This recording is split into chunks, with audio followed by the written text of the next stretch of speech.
I know when I have a question for a client in a jurisdiction anywhere in the entire world, I'm going to get my client in the hands of the best person in that location.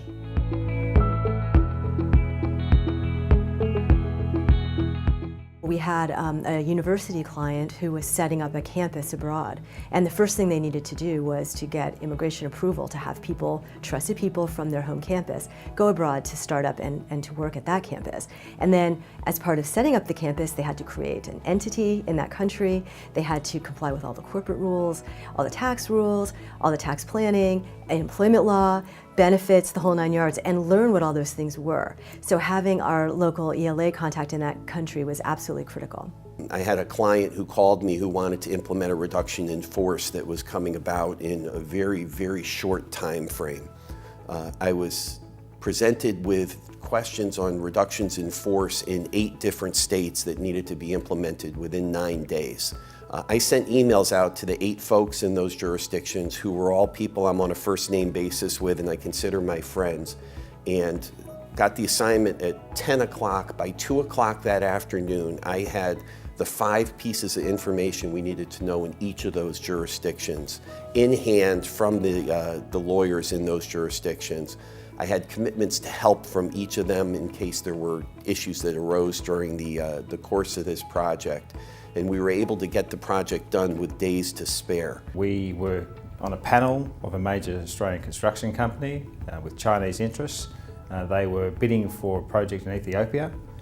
We were up against a global law firm, and we were able to reach out through the ELA network into Ethiopia to Tahami and put them in front of John Holland. And our competitor was not able to do that. I got a client in Buffalo who called me with a very big OSHA problem. And so it wasn't really a state or jurisdictional related issue, but I really felt like I did not have the expertise to help that client through that tremendous problem. And I remember being at a conference and talking to Pat from New Jersey, one of our ELA members from New Jersey, from Day Pitney, and he was an OSHA expert. So I called him up and I put the client and him together. So even though it was not a New Jersey related issue, I looked for that expertise, and I remember that I had found it at the ELA, and I put that client and he together, and he was able to help them through, a terrible problem. In Canada, we had a number of success stories. One of them was a national furniture company, and in the Toronto office, they secured the work, and the Vancouver office had worked with them periodically in the past.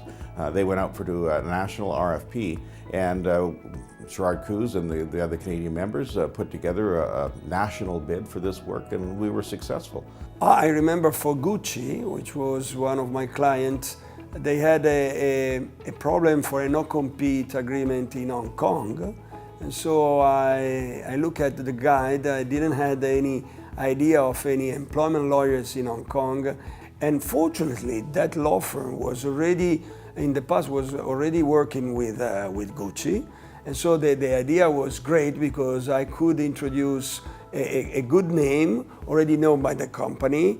And Gucci was perfectly served in that situation, far away from Europe, far away from Italy, far away from their headquarters.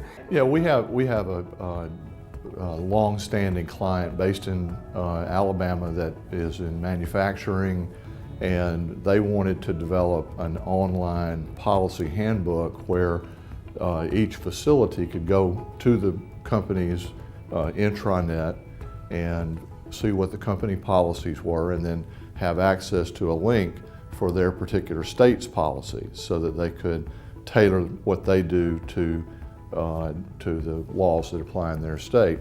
So we contacted 10 or 15 different ELA partners in their states, had them review the policies, make them perfect for that location. The client was happy, and it was a great success. We had someone who was doing an acquisition in 2 provinces in Canada, and one of my friends from the ELA was in one of those jurisdictions. She was in court. She made herself available and got us a response that evening, and they were able to pursue their transaction the next day. I've also used the ELA, however, for a lot of things that don't relate to employment law questions. We had a Japanese client who had some contaminated shipping containers that reached the United States right after the typhoon, and they were very concerned that one of their containers had also made its way to Panama. And so I called the LA Panamanian firm, and of course, there is no law on this issue, but she was able to give us some very practical advice on how to manage that situation effectively, and we did. Another example is a multi-jurisdictional, actually international client that I have, and they had a drug and alcohol policy that they needed to roll out in the Middle East, and so they needed some Middle East comments on this policy.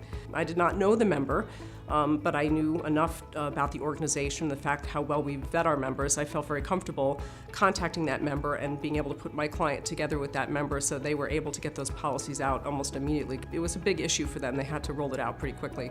The capability to press a button and to find out somebody else that could help you and your client in a jurisdiction where maybe you've never been in your life, I think it's amazing.